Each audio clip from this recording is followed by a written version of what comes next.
what I try to do is just try to be still and understand that things come and go, emotions come and go. The important thing is to accept them all, to embrace them all, and then you can choose to do with them what you want versus being controlled by emotion. A lot of times I've seen players, even myself, when I was younger, being consumed by a particular fear, and to the point where you're saying, okay, nah, it's not good to feel fear. I shouldn't be nervous in a situation like that. And it does nothing but grow versus stepping back and saying, yeah, I am nervous about the situation. Yeah, I am fearful about the situation. Well, what am I afraid of? And then you kind of unpack it. And then it gives you the ability to look at it for really what it is, which is nothing more than your imagination running its course, In tennis, perfection is impossible. In the 1,526 singles matches I played in my career, I won almost 80% of those matches. Now, I have a question for you. What percentage of points do you think I won in those matches? Only 54%. In other words, even top-ranked tennis players win barely more than half of the points they play. When you lose every second point on average, you learn not to dwell on every shot. You teach yourself to think, okay, I double faulted, it's only a point. Okay, I came to the net and I got passed again, it's only a point. Even a great shot, an overhead backhand smash that ends up on ESPN's top 10 playlist, that too is just a point. So here's why I'm telling you this. When you're playing a point, it has to be the most important thing in the world, and it is. But when it's behind you, it's behind you. This mindset is really crucial because it frees you to fully commit to the next point and the next point after that with intensity, clarity, and focus. The truth is, whatever game you play in life, sometimes you're going to lose. A point, a match, a season, a job. It's a roller coaster with many ups and downs. And it's natural when you're down to doubt yourself and to feel sorry for yourself. And by the way, your opponents have self-doubt too. Don't ever forget that. But negative energy is wasted energy. You want to become a master at overcoming hard moments. That is, to me, the sign of a champion. The best in the world are not the best because they win every point. It's because they know they'll lose again and again and have learned how to deal with it. You accept it, cry it out if you need to, and then force a smile. You move on, be relentless, adapt and grow, work harder, work smarter. Remember, work smarter. You have to decide that where you are is no longer okay with you. You don't have to know what you're going to do next. You don't have to have some master plan. You don't have to get to work right away.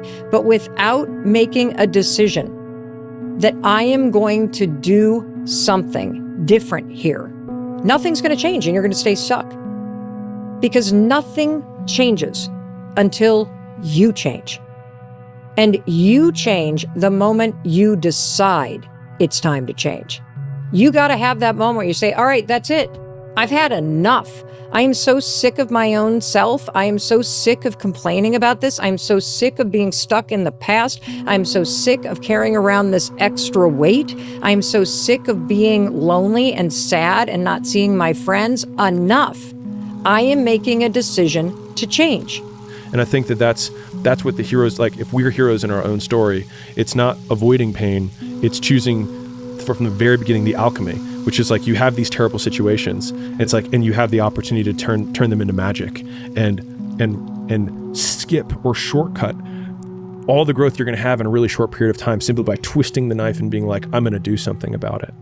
Yeah, I think because people presume in the beginning that passion and purpose and meaning and joy and fulfillment are the things that get people going. But as I've said, of all of the high performers that I've spoken to, the vast majority of them are driven by insufficiency and resentment and terrible parents or terrible upbringings or a chip on their shoulder about bullies in school. Pick your poison. They have decided to use that to create the activation energy, right? You can lower your action threshold and increase how many points you have to prove. It's like, oh, I want to live a better life. Yeah, that sounds good. It's like, I want to prove the bullies that said I was a worthless piece of shit in school wrong. It's like, that's some fucking potent fuel. But I know what will is my dedicated time in a day to this practice.